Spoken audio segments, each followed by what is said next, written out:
So today we will discuss about artificial intelligence versus data science.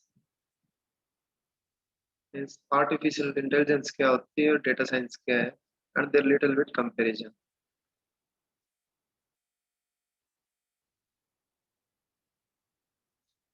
So first we discuss about what is artificial intelligence. As you all are very well aware about artificial intelligence word, that the intelligence that is built into the machines. जो intelligence human being के अंदर होती है, जब intelligence that is residing genetically into the human brain. आप क्या कर रहे हो? आप उसी इंटेलिजेंस को कहाँ पे बिल्ड कर रहे हो? एक मशीन के अंदर बिल्ड करो by using various algorithms and procedures and programs. ठीक है जी. तो ये जनरली क्या है, एक मशीन लर्निंग मॉडल है जिसमें मशीन क्या करती है, लर्न करती है. ये ट्रेनिंग डेटा है कोई भी, फॉर एग्जांपल. ठीक है जी. और ये क्या है, एक मॉडल है कोई भी जो क्या करता है, इस ट्रेनिंग डेटा को यूज करके और लर्निंग परस्यू करता है मशीन के अंदर. ठीक है जी.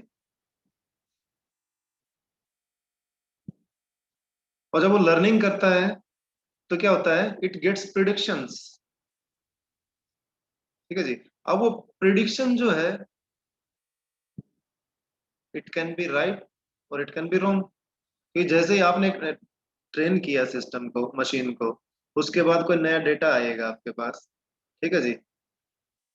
अब उस नए डेटा को क्या करेगा वो, on the basis of its past learnings, जो ट्रेनिंग जो मशीन की हुई है by using the various learning models, उसके बाद जो जब भी कोई रियल वर्ल्ड सिचुएशन या प्रॉब्लम आएगी मशीन के पास फॉर सॉल्यूशन, तो वहां पे क्या होगा कि ये आइडेंटिफाई करेगा उसका सॉल्यूशन. अब वो सॉल्यूशन करेक्ट भी हो सकता है और वो करेक्ट नहीं भी हो, वो रॉन्ग भी हो सकता है. ठीक है जी. वो डिपेंड करता है. यानी कि हमारे पास ऐसा कोई मैकेनिज्म नहीं है जिससे हम आइडेंटिफाई कर सके कि we have got the solution right और रॉन्ग. ठीक है जी. तो ये क्या है, generally it is the one way model. ठीक है जी. जिसमें क्या होता है, आपके पास नया डाटा आएगा, जो मॉडल जो आपने ट्रेन किया है वो मॉडल अप्लाई होगा और प्रिडिक्शंस गेट करेगा. ठीक है जी. First prediction, second prediction and so on. जितना डाटा आएगा हर डाटा के ऊपर वो अप्लाई करेंगे हम. ठीक है. तो हम बात कर रहे हैं आर्टिफिशियल इंटेलिजेंस की. तो आर्टिफिशियल इंटेलिजेंस क्या होती है? ये जो मशीन लर्निंग मॉडल्स हैं, इन मशीन लर्निंग मॉडल्स के अंदर क्या करते हैं आप, if you add the feedback loop along with the learning models, तो वो क्या हो जाएगा आपका, that is your artificial intelligence. ठीक है जी. फीडबैक का मतलब क्या होता है कि जो रिजल्ट्स जनरेट होंगे, वो रिजल्ट को हम क्या कर देंगे, फीडबैक कर देंगे वापस मशीन के अंदर. उससे क्या होगा, वो प्रीवियस रिजल्ट्स को यूज करके it can generate the better result next time. ठीक है जी. तो that is artificial intelligence. See, this is how we provide feedback. एक नया डाटा आया, वो सिस्टम में अप्लाई किया, यहाँ पे कुछ प्रिडिक्शन फाइंड आउट किया, फॉर एग्जांपल क्लास 2. ठीक है. इस ये जो प्रिडिक्शन हुआ, यहाँ पे जो रिजल्ट्स आए, वो रिजल्ट हमने क्या कर दिए, एक फीडबैक लूप के थ्रू कहाँ पे ऐड कर दिए. जो डेटा जो इनपुट जो हम प्रोवाइड कर रहे हैं सिस्टम को, वहां पे इनपुट के अंदर हमने वो फीडबैक ऐड कर दिए. ठीक है जी. तो इससे क्या होगा, इससे ये होगा. नेक्स्ट टाइम आप अगर ट्रेनिंग डेटा दे रहे हो, तो ये आपका ट्रेनिंग डेटा था, उसके साथ में ये जो फीडबैक जो आपने दी थी, वो फीडबैक भी इसके साथ क्या हो गई, अपेंड हो गई. ठीक है जी. तो इससे क्या होगा, वो फीडबैक के बेसिस के ऊपर क्या करेगा, जो सिस्टम जो हमारा जो मॉडल था, वो मॉडल को क्या कर देगा, अपडेट कर देगा. ठीक है जी. For generating better results. ठीक है. और उसके बाद क्या करेगा, फिर से वो क्या करेगा, आउटकम जनरेट करेगा. तो ये प्रोसीजर चलता रहेगा. तो फीडबैक का मतलब क्या है कि जब भी आप कोई मशीन कुछ वर्क को परस्यू कर रही है, वो एज ए फीडबैक हम उसको दोबारा से प्रोवाइड कर रहे हैं मशीन को, ताकि मशीन उससे लर्न करके और उन जो प्रॉब्लम्स करंट सिचुएशन के अंदर रही थी, करंट जो सिनेरियो था उसके अंदर जो प्रॉब्लम रही थी, वो on the basis of the feedback वो क्या कर देते हैं, उसको रेक्टिफाई कर देगी मशीन, और अपने मॉडल को क्या कर देगी, अपडेट कर देगी, ताकि बेटर रिजल्ट्स हैं वो जनरेट हो, जो प्रॉब्लम्स पहले आई थी वो दोबारा से ना आए। ठीक है जी। तो इस तरह से क्या होता है, ये जो आपकी मशीन है वो, उसकी जो आउटकम है, जो उसके परफॉर्मेंस है, वो इनहेंस होती जाएगी at each and every iteration of the training cycle. So this is your artificial intelligence. अब जो फीडबैक होती है वो कैसे कलेक्ट होती है, manual entry after going through test cases. ठीक है जी, या तो मैनुअल एंट्री कर सकते हैं हम। ठीक है जी, वेरियस टेस्ट केसेस, जैसे गूगल मैप्स होता है उसके अंदर आप फीडबैक डाल सकते हो कि भाई कहीं पे आपने कोई लोकेशन डाली, वो लोकेशन अगर एग्जैक्ट नहीं है तो वहां पे आपको करेक्शन का ऑप्शन होता है कि आप उस पर फीडबैक दे सकते हो कि ये लोकेशन थी, ये क्या थी, it was not the appropriate right location. ठीक है, वो क्या कर देंगे फिर, वो जो बैक एंड पे जो बैठे हैं इंजीनियर्स, वो उसको उस लोकेशन में क्या कर देंगे, अपडेट, पहले वो वेरीफाई करेंगे और फिर अपडेट कर देंगे उसको। ठीक है जी। तो that is the benefit of feedback. दूसरा क्या है, indirect feedback collection based on user actions. User के एक्शंस के बेसिस, जैसे यूजर क्लिक करता है या नहीं करता है उसके बेसिस, जैसे जो आप यूट्यूब यूज कर रहे हो, उस पे आपने जो एड्स आते हैं, तो एड के ऊपर आप क्लिक करते हो या नहीं करते हो, उसके बेसिस के ऊपर क्या होता है, फीडबैक कलेक्ट होती है। ठीक है जी। दूसरा क्या है, in case of on the basis of actions, in case of self driving cars, hitting a wall is an action. ठीक है जी, कि भाई सेल्फ ड्राइविंग कार जिसके अंदर क्या है, कोई भी ह्यूमन बींग सिटिंग नहीं है, वो क्या कर रहा है, और वो कार ड्राइव हो रही है, तो कहीं पे दीवार से टकरा गई या कोई और एक्सीडेंट हैपन हो गया इन बिटवीन द केस, तो वहां पे क्या होगा, वहां पे वो जो उसके अंदर जो सिस्टम लगा है वो क्या करेगा, फीडबैक जनरेट करेगा कि भाई ये सिचुएशन आई थी और यहाँ पे इस तरीके से ये इंसिडेंट मिस हैपनिंग हुई मशीन के साथ, ठीक है, कार के साथ। तो क्या करेगा वो, प्रॉब्लम जो आई थी उस प्रॉब्लम को feed on the basis of that feedback उसको रेक्टिफाई कर देंगे, ताकि दोबारा से सेम सिचुएशन आए तो वहां पे वो प्रॉब्लम दोबारा से हैपन ना हो।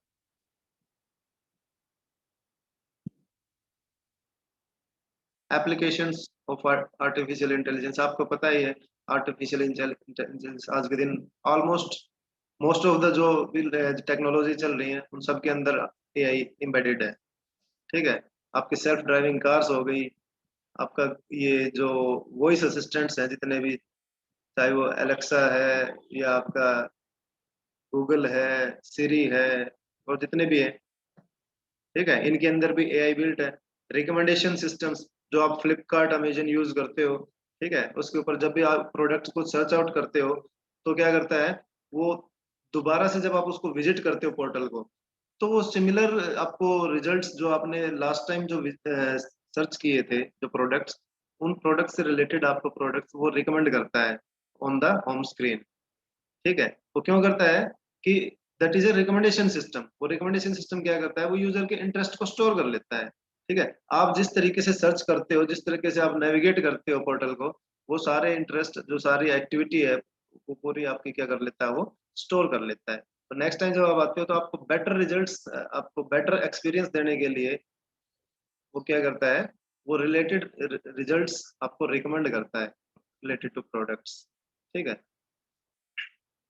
इमेज रिकॉग्निशन, इमेज रिकॉग्निशन का आपको पता है, इमेजेस को आइडेंटिफाई करने के लिए वहां पे भी एआई का यूज होता है। Speech recognition, speech voice system. ठीक है जी, आप गूगल को कुछ बोल के बता, ओके गूगल बोल के, और कुछ कोई भी क्वेश्चन बोलते हैं वो उसको आइडेंटिफाई करता है गूगल। ठीक है, और उसको क्या करता है फिर, उसको एज ए क्यूरी इनपुट लेकर उसके उससे रिलेटेड जो रिजल्ट्स होते हैं उनको जनरेट करता है। ऐसे ही अलेक्सा करता है आपका, या और सारी चीजें। तो that is a speech recognition, कि आपका जो स्पीच, जो साउंड, जो इनपुट है उसको आइडेंटिफाई करके और उसके ऊपर एक्शन टेक करना। स्पैम फिल्टरिंग, स्पैम का आपको पता ही है, स्पैम एक ऐसे मैसेजेस होते हैं जो आप अराइव होते हैं आपके मोबाइल के ऊपर या आपके मेल के अंदर, जो क्या होते हैं, जो अनवांटेड होते हैं, which are of no use and can be harmful even.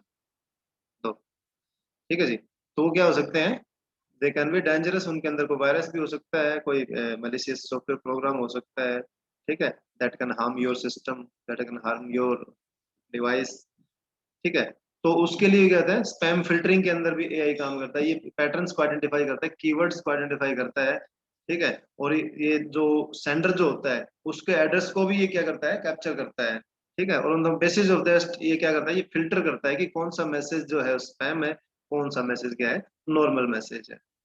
ठीक है। तभी तो आपने देखा ना, आपके जीमेल आप यूज करते हो, जीमेल के अंदर अलग से स्पैम फोल्डर बना होता है। अब जीमेल के अंदर अगर कोई ऐसा टूल, ऐसे टेक्निक नहीं हो जो आइडेंटिफाई करे कि कौन सा मैसेज स्पैम है, कौन सा मैसेज नॉर्मल मैसेज है, कौन सा इंपॉर्टेंट मैसेज है, तो कैसे पता चलेगा उसको। तो there is a spam filtering, filtering mechanism is applied, एक प्रोग्राम, फिल्टरिंग का प्रोग्राम है जो क्या करता है, on the basis of the URL, on the basis of the address, email address, वो क्या करता है, on the basis of content, वो क्या करता है, फिल्टर करता है, वो बाइफरकेट करता है, कैटेगराइज करता है आपके जो भी मैसेजेस इनकमिंग होते हैं आपके अकाउंट के अंदर। ठीक है जी। तो वहां पे क्या करता है, कौन सा आपका इनबॉक्स में आएगा, कौन सा इंपॉर्टेंट मेल्स में आएगा, कौन सा स्पैम के अंदर जाएगा। ठीक है। तो वो अलग अलग से कैटेगराइज करके उनको क्या करता है, आप पे डिस्प्ले करवाता है आपके अकाउंट के अंदर, आपके मेल बॉक्स के अंदर।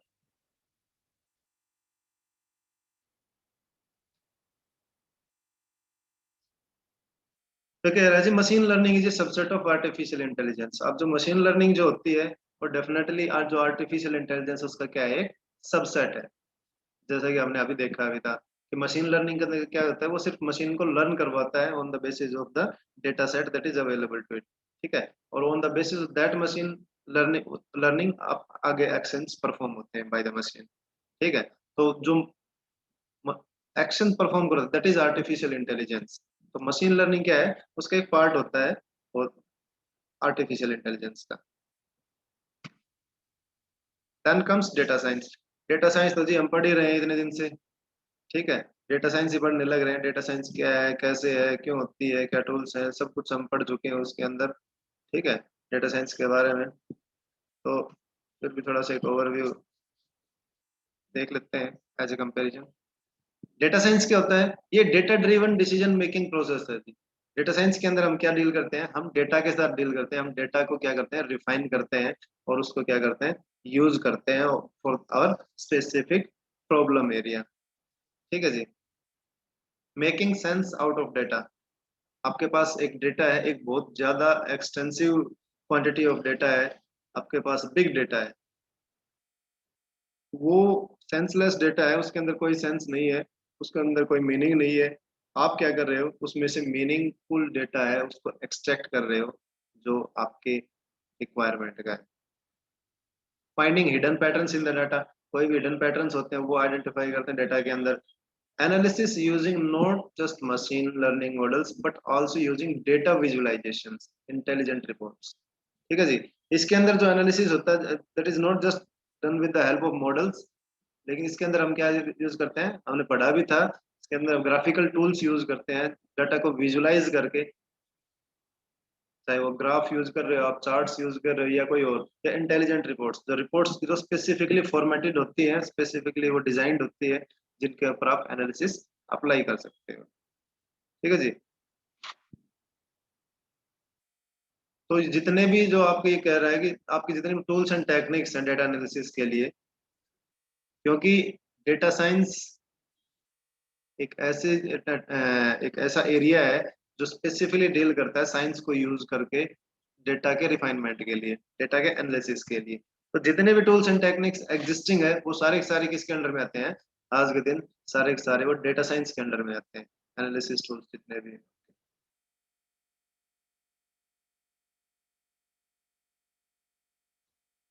Data science is a fusion of many models.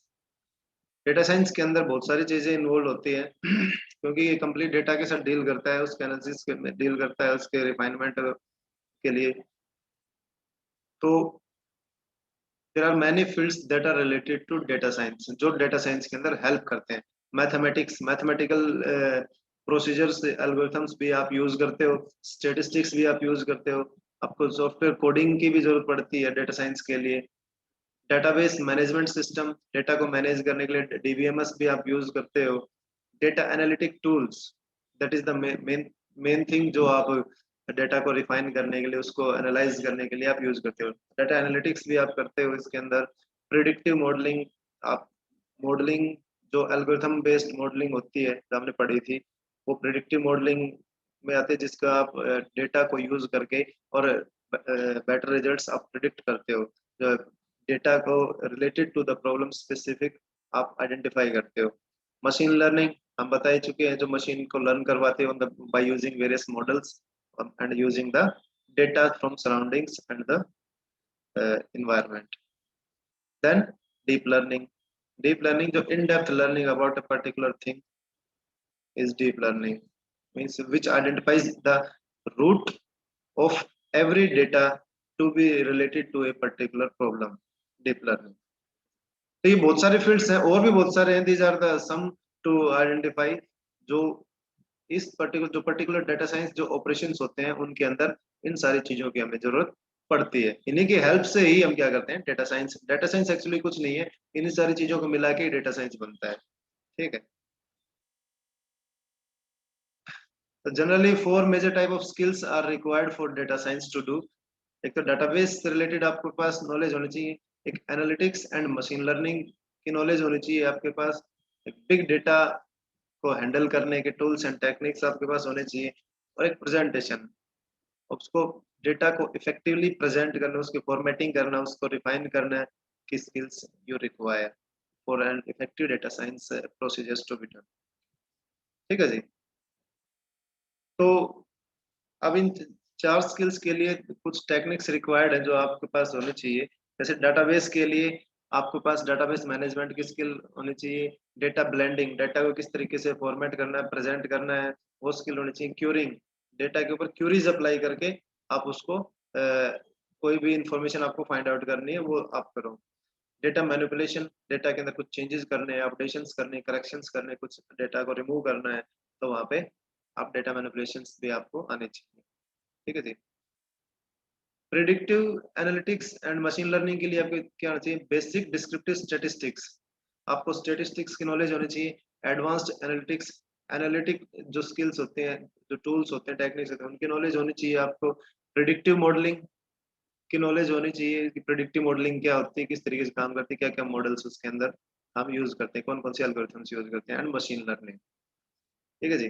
Big data के नॉलेज होनी चाहिए आपको, उसके लिए डिस्ट्रीब्यूटेड कंप्यूटिंग एनवायरनमेंट की आपको नॉलेज होनी चाहिए कि डिस्ट्रीब्यूटेड एनवायरनमेंट के अंदर किस तरह से कंप्यूटिंग होती है, जो ओवर द क्लाउड, जो क्लाउड कंप्यूटिंग की जो हम बात करते हैं, that is also part of distributed computing. ठीक है जी। जहाँ पे क्या हो रहा है, कोई भी ऑपरेशन परफॉर्म हो रहे हैं एट डिफरेंट ज्योग्राफिक लोकेशंस, और वो कंबाइंड रिजल्ट्स उनके जनरेट होते हैं। ठीक है। Big data analytics, big data को एनालाइज करने की आप स्किल्स होनी चाहिए। अनस्ट्रक्चर्ड डेटा एनालिसिस, एक ऐसा डेटा जो टोटली रॉ फॉर्म के अंदर, जो टोटली अनस्ट्रक्चर्ड है, उसको एनालिसिस करने के skills, tools, techniques you need to have. ठीक है जी। जैसे क्या प्रेजेंटेशन स्किल्स, अब प्रेजेंट करने के लिए आपको क्या हो चाहिए, डेटा विजुअलाइजेशन, डेटा को किस तरीके से रिप्रेजेंट कर सकते हैं हम। ठीक है जी। वो नॉलेज आपको होनी चाहिए, कहाँ पे किस डेटा के ऊपर कौन सा चार्ट यूज करना है, कौन सा ग्राफ यूज करना है, कहाँ पे किस तरीके से डेटा को रिप्रेजेंट करना है, तो वो टेक्निक्स आपके पास होनी चाहिए। रिपोर्ट्स किस तरह से डिजाइन करते हैं, उसका क्या फॉर्मेट होता है, क्या स्ट्रक्चर होता है, क्या क्या उसके अंदर कंटेंट हम डालते हैं, वो चीज पता होना चाहिए। एंड इनसाइट्स प्रेजेंटेशन, जो इंटरनल जो डिटेल्स होते हैं, डेटा जो किसी भी प्रॉब्लम से रिलेटेड आप कोई डेटा को यूज करने लगे हो, तो उसकी इन डेप्थ जो information that is required to get the optimum solution. ठीक है जी। तो उसके लिए तो वो सारे इंसाइट्स, तो आप जो प्रेजेंटेशन आप डिलीवर कर रहे हो, प्रेजेंटेशन जो आप बना रहे हो, उस प्रेजेंटेशन के अंदर what are the key concepts that you need to implement, तो वो सारी चीजें आपके पास होनी चाहिए। दीज आर द टेक्निक्स और the skills that you need to have for an effective data science to be done. ठीक है जी। ये कुछ सॉफ्टवेयर एंड टूल्स के नाम बताए हैं जो आप मशीन लर्निंग के अंदर आप यूज करते हैं, इन 4 कैटेगरी से रिलेटेड। डेटाबेस से रिलेटेड आपके पास एसक्यूएल है, माई एसक्यूएल है, ओलैप क्यूब्स है, टेराडाटा है, DB2, SQL server, Oracle, Informix, Exadata. These are some softwares और टूल्स जो आप डेटा को मैनेज करने के लिए यूज करते हो। एनालिटिक्स के लिए SAS, R, SPSS, Python, Weka, MATLAB, TensorFlow, OCR, these are tools that you can use। Big data के लिए You can use Hadoop, Hive, Pig, Mahout, Spark and Java. ठीक है जी। ऐसे प्रेजेंटेशन के टूल्स के लिए आप प्रेजेंटेशन के लिए क्या यूज करते हैं? आप एक्सेल यूज कर सकते हो, आप टेब्लो यूज कर सकते हो, आप क्लिक व्यू यूज कर सकते हो। ठीक है जी। So these are the some software programs that you can use related to the specific areas of database analytics, big data and presentation. ठीक है जी। These are the designations, means the engineers that work on these areas, तो उनके designations क्या हो सकते हैं? database के ऊपर जो काम करते हैं वो डेवलपर ETL, ठीक है जी, developer MIS and DB, developer data architect, data engineer, या फिर एनालिटिक्स के अंदर डेटा एनालिस्ट हो गया आपका, स्टेटिस्टिशियन हो गए, बिजनेस एनालिस्ट, डेटा साइंटिस्ट हो गया। ठीक है जी। बिग डेटा के अंदर आपका डेवलपर हो गया, हडूप डेवलपर हो गया, सॉफ्टवेयर इंजीनियर हो गया, MIS एनालिस्ट, प्रेजेंटेशन के अंदर MIS analyst, reporting analyst, business analyst. ठीक है जी। ये क्या हो गए? ये कुछ डेजिग्नेशंस हैं जो लोग इस फील्ड के अंदर काम करते हैं, उनके डेजिग्नेशंस बताए यहाँ पे। ठीक है। उसके बाद एक brief comparison of data science and artificial intelligence. Scope की अगर हम बात करें तो स्कोप के अंदर क्या है? डेटा साइंस के अंदर it involves various underlying data operations, क्योंकि इसके अंदर पूरा डेटा के साथ डील करते हैं, तो इसके अंदर there are an number of operations or functions that you can apply on the data. Artificial intelligence can that is limited to the implementation of machine learning algorithm. Artificial intelligence के अंदर क्या है? ये जो मशीन लर्निंग जो algorithms हैं उनकी implementation होते हैं, उन्हीं के इम्प्लीमेंटेशन के बेसिस के ऊपर मशीन क्या करती है? काम करती है। अब टाइप ऑफ डेटा की अगर हम बात करें तो डेटा साइंस के अंदर स्ट्रक्चर्ड भी डेटा होता है और अनस्ट्रक्चर्ड डेटा भी होता है, जो हम पढ़ भी चुके हैं इसके बारे में। आर्टिफिशियल इंटेलिजेंस के अंदर क्या होता है? Standardised in the form of embeddings and vectors. इसके अंदर जो डेटा होता है वो क्या होता है? That is available in the standard form that is built into the machine or the database specifically. Tools कौन कौन से यूज होते हैं डेटा साइंस के अंदर? आप आर यूज करते हो, पाइथन यूज करते हो, SAS, SPSS, TensorFlow, Keras, scikit learn, ये आप यूज कर सकते हो। आर्टिफिशियल इंटेलिजेंस के अंदर आप टूल्स यूज करते हो scikit learn, Caffe, PyTorch, TensorFlow, Shogun, Mahout. ठीक है। these are the tools that you can use to work on the particular area of data science and artificial intelligence. applications कहाँ कहाँ होती हैं? डेटा साइंस की application advertising के अंदर है, मार्केटिंग के अंदर है, इंटरनेट सर्च इंजन्स है उनके अंदर होती है। आर्टिफिशियल इंटेलिजेंस के एप्लीकेशन कहाँ पे है? मैन्युफैक्चरिंग के अंदर, automation, robotics, transport, health care and there are various areas जहाँ पे एप्लीकेशन एप्लीकेबिलिटी होती है इन टेक्नोलॉजीज की। ठीक है जी। This is brief overview of the data science and artificial intelligence.